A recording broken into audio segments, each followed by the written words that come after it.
Right. Greetings, greetings. We're with the Little Shop of Physics. I'm Brian. I'm Sheila. And we're doing a special shout out to Poudre School District Virtual. And this is something we made for your fall festival. And you folks, like us, you're all at home a lot more than usual. And so we're going to show you some science experiments that you can do at home and with things that you can easily find. And since it's your fall festival, look, we have some fall foliage to decorate up our little studio here. And so Sheila and I are ready, and we're going to show you some things that you can do at home. We're going to start by something you can do with tea. And Sheila, yes. You've got some attractively red-colored tea there. I do. I have some very beautiful tea. It's hibiscus tea. It's organic and a nice choice from your kitchen. Nice. But I want to test the pH of the tea. Ooh, and goodness. So I want Are you going to to change the pH of the tea? I will change the pH, yes. I would have to test it later. But first I'm going to put in some vinegar in one of these. And pH is kind of an acid-base thing. Acids have low pH and bases have a high pH. Yes. And so Sheila's going to put in vinegar, which is an acid. And we're going to watch the color of that tea and see what happens.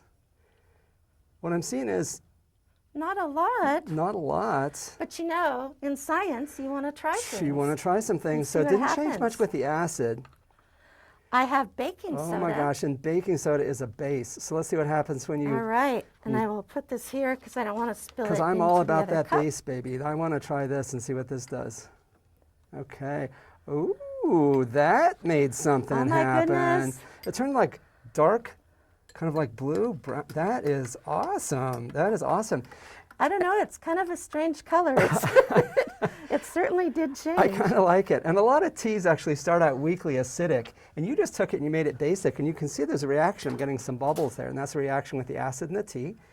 And it definitely changed the color. It's almost like magenta or something. It's dark, dark, dark color.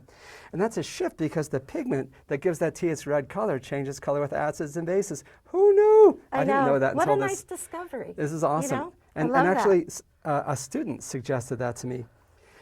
And then a student also suggested, for the bestest color change of all, you can get this butterfly pea flower tea. And this stuff is delightful. And it brews up this wonderful blue color. And I'm going to put in acid and base in the same order that Sheila did. So on my right side here, I'm going to put in some vinegar.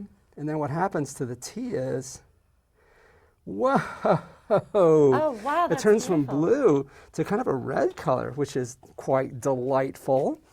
And then if I put in some base, and again, it's just the pigment that gives the tea its blue color, happens to change color when you do acid and base. And I put in a little bit of baking soda, give it a little bit of a stir. Oh my gosh, and then that has turned kind of a lovely, kind of greenish blue. I'm going to give it a little bit more, make it a little bit more basic. Here I we go. love blue, so I'm hoping it does get even more blue. Oh my gosh. And so I'm getting a very nice kind of like greeny blue going on over there. I got a bluey blue in the center, and then I got a kind of a reddy blue over there. So I definitely get distinct color changes with that butterfly pea flower tea. But I would say try any brightly colored tea in your kitchen. Go out to the kitchen, brew up a cup of tea. If it's got bright colors, good chance the pigments that make that bright color are pigments that change their color with the state of the pH, acid or base. Pretty Awesome. exciting. I have something else we Oh can my try gosh, with- something else. with an There's acid? more? Let's do it. All right. So I have a little shop brochure here, and I'm going to use a highlighter and highlight some of the lines on it. Awesome. Nice highlighted yellow. Perfect.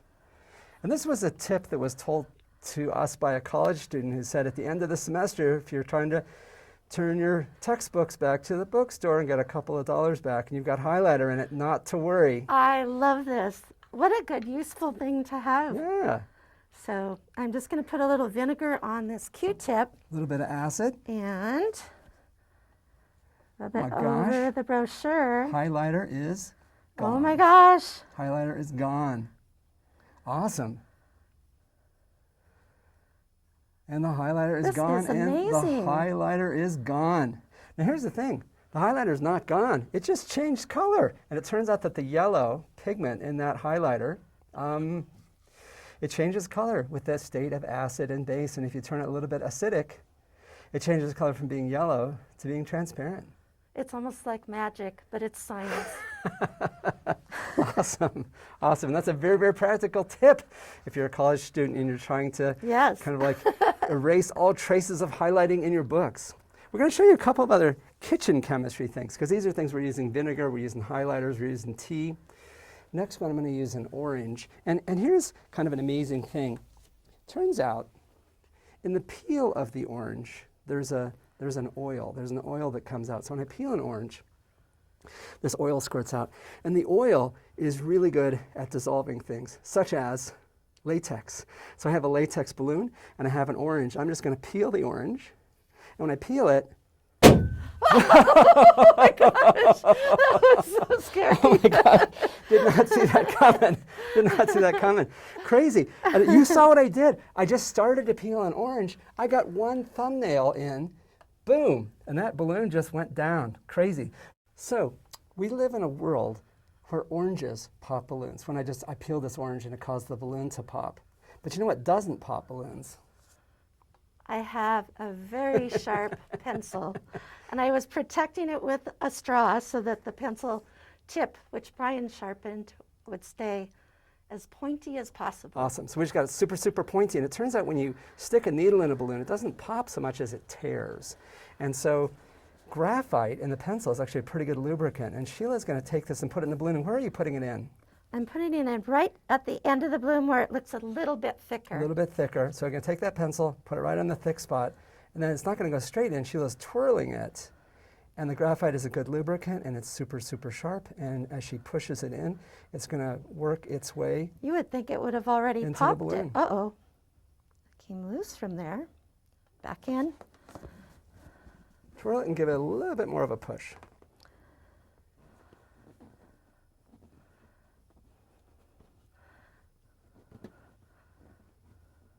Oh, it's going in. Oh my gosh. Go ahead and hold that up so we can see it. Check this out. Oh my gosh. This is a My goal balloon is to see how skewered far by I a can get pencil. that balloon or the pencil in there. And that was just a really, really sharp pencil. And Sheila has managed to take it, and Sheila's going to put that up one more time so we can see it. Let's see a pencil inside a balloon. That is kind of awesome. And it was just, the graphite lubricated it, So and you it was can tell super, it's in super there. sharp. So it made a tiny, tiny little hole, didn't tear it, and then she can continue to kind of like insert it in there. So we live in a world where oranges pop balloons And not pencils. and not pencils. Who knew? Who knew?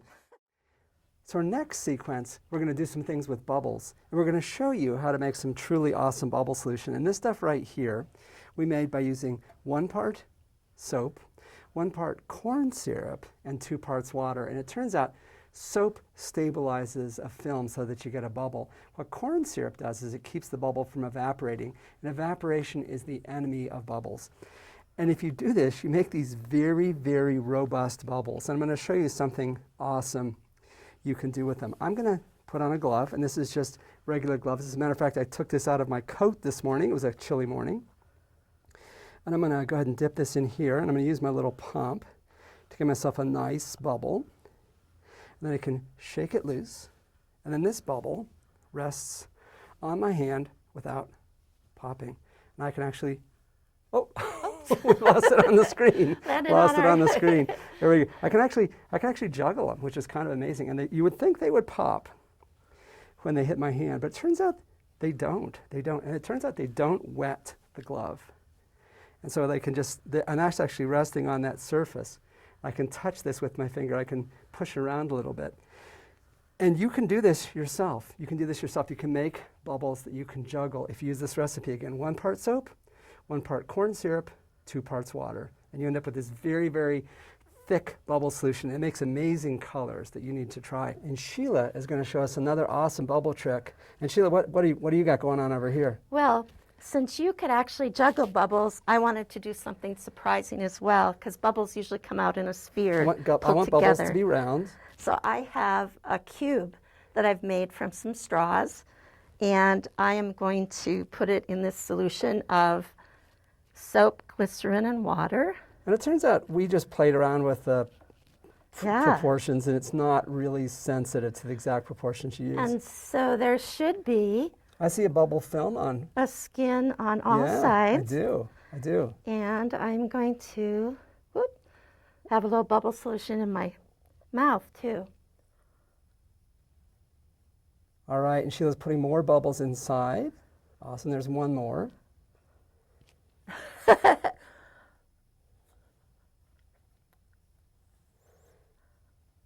And another, and another. And look at those bubbles kind of combine. And if you blow them up, yeah, go for it. One more. Yeah, keep going. Oh, yes. Oh, now that's yes. a And now check very it out. nice- Now, Nice shape. oh my gosh, I'm seeing something that's kind of some weird, I don't even know what you call that shape. Almost, I don't either. I know you're going to pop different pieces. Oh, yep. Oh, I am. selectively See, I popping know, bubbles I'm with the trying to be fingertip. selective.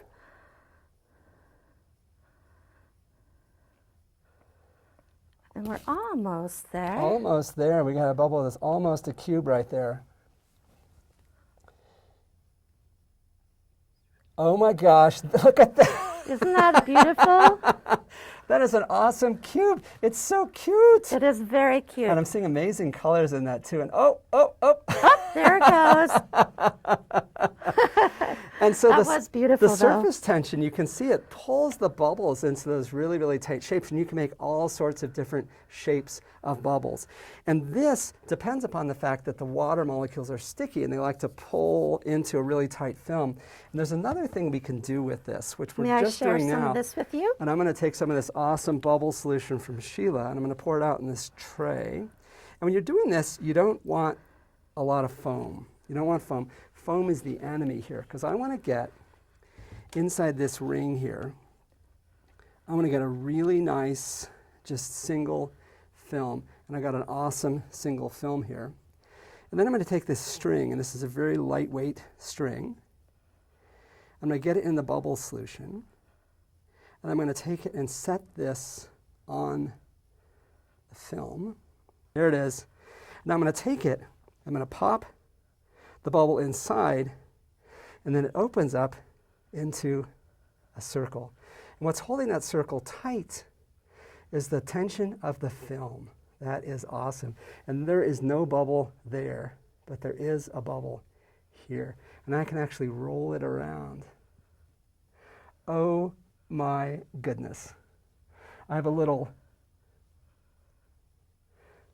wheel made by that string that is held tight by the surface tension of the bubble. And just to prove it's the bubble, if I get rid of it, we lose the string as well.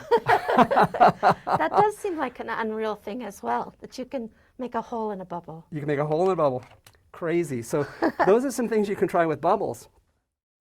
All right. We got so excited in this segment. We're going to set up two different kinds of experiments, first on sound and waves and then on static electricity. Sheila, what do you got for us? Well, I couldn't quit using the bubble solution, so I have a plastic horn that they use in soccer games called a vuvuzela, and I'm going to use it to make a bubble trumpet. Oh my gosh, let's see it. So I'm going to have to loosen this so I can blow into the trumpet. So I'm putting it in our soap solution. Oh, and I see a bubble forming. Uh-oh. Oh, you got a good bubble there. And now let's make some music. All right, and the sound is going right through the bubble. Oh man, you're getting amazing waves on the bubble. Keep that going. Amazing waves and colors. Oh my gosh. That is delightful. And the It's sound, so beautiful. that is amazing. It looks good and it sounds good. And that sound goes right through the bubble. And so bubbles are sturdier than we think, I actually. know, The I'm sound goes right shocked. through it. It's vibrating, but it's not going anywhere. It makes it really clear that what comes to you is not the air. What comes to you is the wave in air, which is the sound. I'm going to show you a musical instrument you can make at home. And this, I'm going to take this straw and I'm going to cut it to a point. And I'll take that point and just mash it a little with my teeth. And when Sheila was back in school, she played the bassoon. Bassoon. And the bassoon is a double reed instrument, and so is this. And if I blow really hard on it,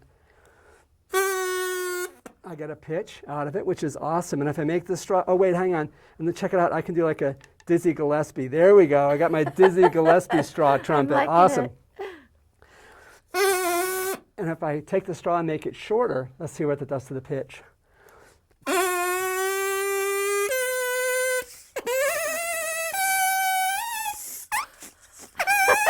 Awesome. So I make it shorter and I get higher pitched, as we knew it should do. And now we're ready for some static electricity stuff. I know it. Oh, And these are some things you might recognize. Yeah, let's do it. I've got some pom-poms. These happen to be from CSU, so we have green and gold. I also have a little soft oven mitt. And what I'm going to do is I'm going to try to charge up Oh my gosh. the pom-poms They're by totally charging up. rubbing with the mitt. Oh my gosh. So they're, you're noticing that they are starting to spread apart. Oh my gosh, that one is spreading apart like crazy. It is. And I'm going to say just do one of them. Okay, just one? do one of them, yeah. All right. Set that one, oh, look at that. How spread out that is. That's amazing. It is. It's really repelling itself It's because repelling. it has that Oh my same gosh. charge. You got it all charged up. That is awesome. But that's about repulsion. And Well, oh I'm my gonna gosh, have and look to at the put two of them them next to repelling each each other, other. but they're attracted to you. They're heading to your arms, which is kind of awesome. There it is. Can you see they're like sticking here? Yes. So repelled from each other, but attracted to Sheila's arm. And that's because the pom-poms are statically charged, but Sheila is an electrical conductor.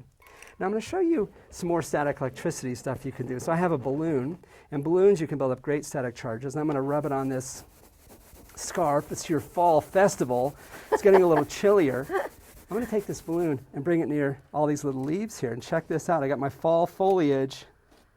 It's kind of like sticking to my balloon. I'm going to get a really good charge. Look at these leaves. It's like they're dancing. They are down below. dancing. They're kind of like, they're wanting to come to it, and there's that one leaf. Oh yeah, totally stuck. And this stack, oh, look at those. Look at those things. I'm going to do that a little bit more. Look at them dance, dancing leaves under the balloon. And that's because, oh yeah, there they are. And they will stick to it. And you can do that with little pieces of paper. But we thought, let's do it with little leaves, because this is your fall festival. I like it. So let's do that. And if I move those aside, next thing I'm going to bring in is a pop can. And it turns out the strands on the pom-pom are attracted to Sheila because Sheila is a good electrical conductor, as are you. Another thing that's a really good electrical conductor is metals. So I got a metal pop can. I have a charged balloon, and if I bring this balloon near the pop can, it's just an empty pop can. Whoa! Going a little too fast there, my friend. Watch out. And there we go. And so we can pull it towards the balloon. And I'm not touching it. It's just being attracted by that static electric force, which is an awesome, awesome thing. So those are a couple static electricity experiments you can try with simple things around the house. So Okay, we have more experiments for you to do that you can do at home with objects you have there. And what I have right here is, this is your imaginary refrigerator. looks like a refrigerator, man.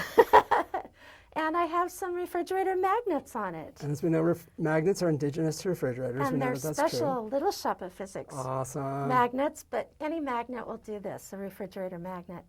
And so something I want you to notice is the magnet has the printed side, and then it has the dark chocolate brown or black side. And when I put that side down, it sticks to the refrigerator. But if I put it the other way, So you're It saying the doesn't dark stick at side all. has a force, but the light side doesn't? Uh-oh, this upends the whole Star Wars universe.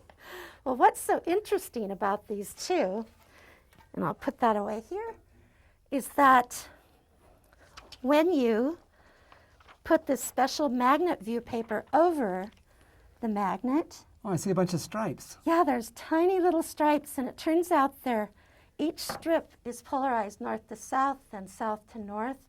And so you see the darkness and then a light gap and a darkness, light gap. Now, that makes them not so they stick so hard to the fridge you can't get it off, but they stick a little bit.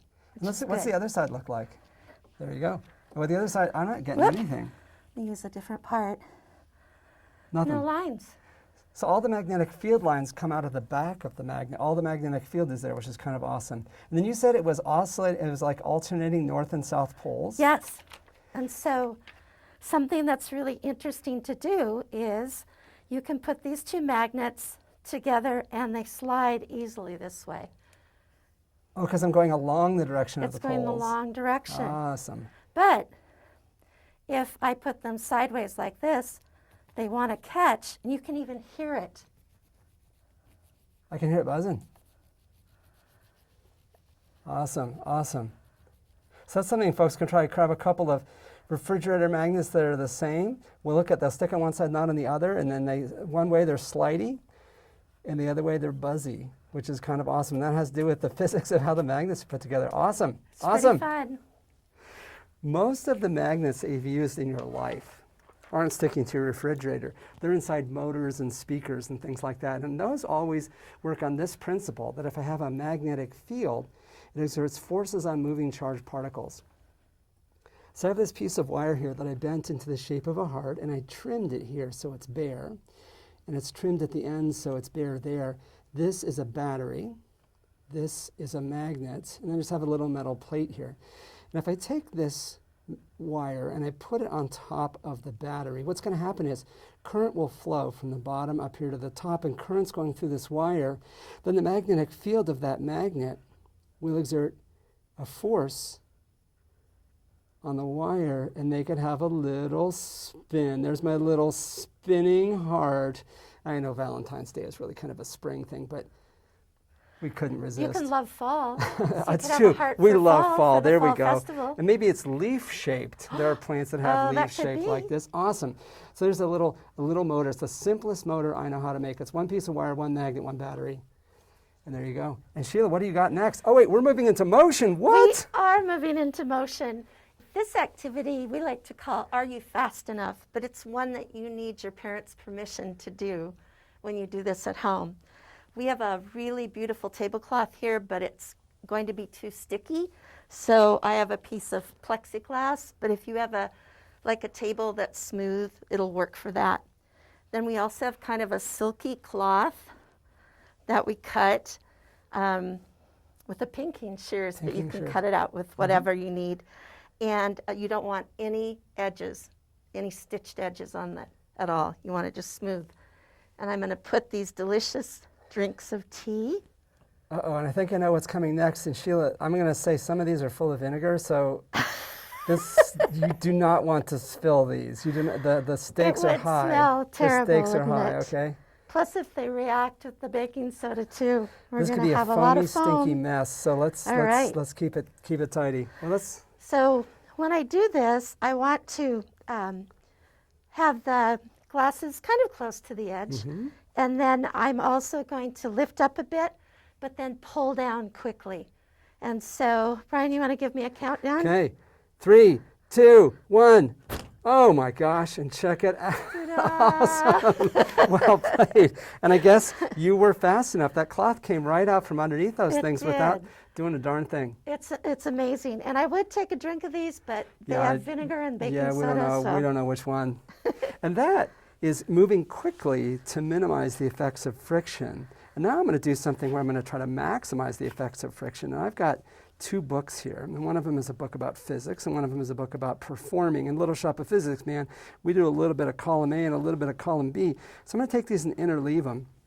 And I'm just doing exactly what you see. I'm just taking some pages of one book, letting them down, pages of the other book, setting them down. And I just want to interleave them as much as possible, like so. And here's what's going to happen. I'm going to try to pull these books apart. When I do that, there's friction between the pages. And it turns out, the more I pull, the more I push the pages together because of the way the angles are going to work. And so the more I pull, the more they're pushed together, the more they're pushed together, the more friction there is.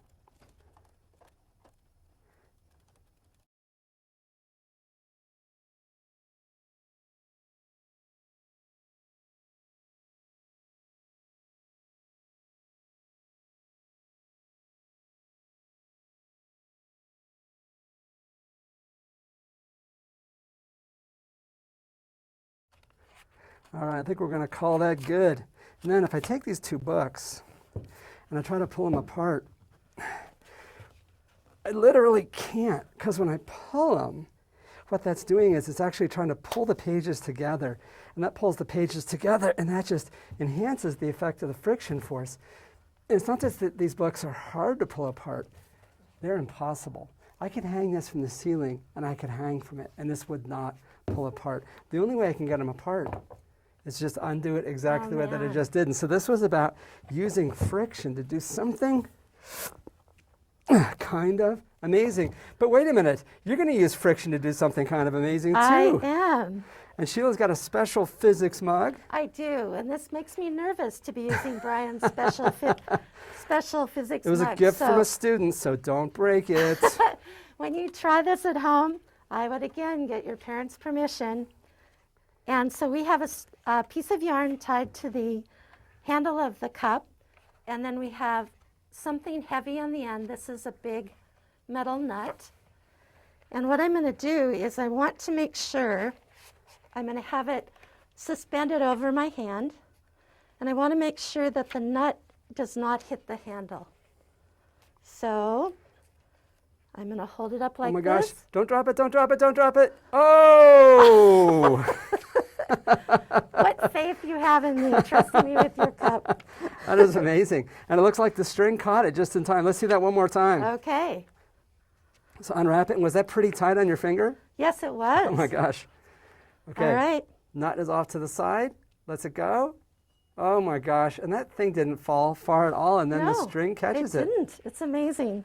I think you got a little bit of circular motion and a little bit of friction going on there. That is awesome. And that is something, obviously, you can try with everyday materials. So here's our final sequence, and we got some stuff on light and color, and I think this is pretty. And this is all about making things appear and making things disappear. And I'm going to start by showing you how to make a rainbow appear. So I got a white light source here. When I have white light, it's actually got all the colors of the rainbow in it. And we'll see how to show this. Now you might have noticed, I've got a CD here, and if I look at a reflection in the CD, I get some rainbow colors. But I'm going to show you how to use this to make like what we call a spectroscope. So I'm going to take this CD, and if you want to try this, definitely get an old CD, get one from your parents that is okay to do this to. And I'm going to scratch it like so. I just need something sharp. I'm using my little knife, but I could use a pin or something like that. Scratch it like so. And then I'm going to take a piece of really, really strong sticky tape. And my really strong sticky tape I'm going to put on top of the area that I just scratched. And then what I'm going to do is I'm just going to tear it off. And when it does that, it's going to pull off the coating. Because what I don't want the coating. What I want is the plastic disc. And it turns out the plastic disc, oh yeah, has got little pits in it, little lines. And when I take that plastic that is revealed and put it in front of a light bulb, you can see little rainbows out to the side. Oh yeah, and if I move it closer and further away, I can see I'm optimizing the view of my rainbow from my light source. And once you've got it, you can do this. I can put it in front of my eyes like, whoa, I can see the spectrum of that light bulb there. That is awesome. That is awesome. And I can see the spectrum of the lights in the studio. So it's just a CD, and I used it to make a little spectroscope, made some rainbows appear. Awesome. And Sheila, over to you. What do you got for us? Well, you'll probably recognize this, but this is an aquarium. An aquarium, and awesome. It's just filled with water. To do this experiment, you want to use something that has straight sides and not a rounded container. And what I have here are 2 halves of a butterfly. If I put them this way, you'll see it's a whole butterfly. But I'm going to put those on the corners. Oh, so you're putting them so they're not going together. They are not going together, but you will see something Oh my gosh, amazing. and we're going to make second halves of butterflies appear. I'm hoping, because half butterfly makes me sad. I know. I want it a full does. butterfly. So as I turn this, Oh, you start to see some reflections. do you see the butterflies at all? And the reflections can make those butterflies appear. And if you keep going, the reflections kind of come and go. It does, and I'm going to go back this way again. And at home, you don't have to use a turntable. you can just walk around the Oh, container. oh my goodness, you could. And that's not, that butterfly is not inside the tank, it's outside the tank. You don't have to get Yes. your hands wet to do this. It's great, really great. And something else that is really fun is you can also just use a straw from your kitchen, Oh my gosh. and you're going to put it in the water. Whoa, and you see double straws. I see multiples. Awesome, it looks like it's kind of sliced. That is awesome. It does, it's a nice illusion. Oh my gosh. And those are two things that use when light goes from air into water, you get this thing called refraction that occurs and it gets bent. And that's a great refraction demonstration. And if you're at exactly certain angles, instead of getting refraction, you get reflection. It looks like a mirror, which is awesome. And so that's how we're getting like the double butterfly thing going on. Awesome, awesome, awesome. I'm going to show you a magic trick that you can do that uses that. Oh yeah. Or something, well, it's not. It looks like magic. Now I have these cups here, and I have some paper clips, okay? And I have cups and paper clips. I'm going to put them right here. And then I'm going to pour water into them, okay? But when I pour water into this one, I'm looking from the side, what I see is nothing. That thing has vanished. That thing has totally vanished. So I pour a little bit of water into this one, and when I pour water into this one, what happens is I can still see the little paper clip that's at the bottom of the cup. And in fact, if you're looking in here, what I'm seeing is I'm seeing a reflection of stuff on the bottom. That bottom is working like a mirror now. It's just like the thing that Sheila was doing. And so I have this little disappearing paper clip thing going on. Now, if you want to try this, here's the trick. This paper clip is under the glass. And if I put the cup on top of it, it vanishes.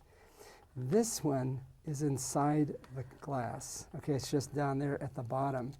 And so as a consequence, I can just see it. If I can see the bottom of the cup, I can see the paper clip because it's actually inside the cup. So one of them vanishes, one of them doesn't. And that's my little magic trick that uses total internal reflection. So it looks like Sheila's got some artwork happening over here. Let's see what you got. Another themed butterfly, and awesome. half of it I've used this clear transparent tape on it, and it's been layered. So you're going to get some. Now, Sheila, how are you going to make artwork with transparent tape, you scamp? Well, I know, it's pretty interesting. But if you have a pair of polarized sunglasses at home, they will work beautifully for this project. And I'm putting it in front of my computer screen, which also is a polarizer. Okay. But as I move this polarized lens across. Oh my gosh, colors. It's a brightly colored butterfly made from transparent materials. It is. Oh my gosh. And this was put on some clear plastic, but you can also just use a picture frame that you're not using or something. And I just did some strips of this tape on the screen. And again, I'll put this in It makes front your of screen go dark and it makes the tape go colorful. Oh my gosh, and if you rotate it a little bit, that changes the colors. Just a really fun way to Awesome. enjoy science at home. And that's using that property of light called polarization, which is kind of awesome. And your screen uses polarization to make the colors. We've tried this with phone screens, we tried it with iPad screens, we tried it with computer screens. And I would try different ones and see what you get. Sky's the limit. Awesome, awesome, awesome. Well, I think we should let these folks get back to enjoying their fall festival. Right, I think so too. So PSD Virtual, happy fall festival. Happy end of October. Yes. And Sheila, thank you for helping me demonstrate some science that people You're can try at welcome. home. Thank you, Brian, for having me on the show. All right, see you back in the shop. Bye.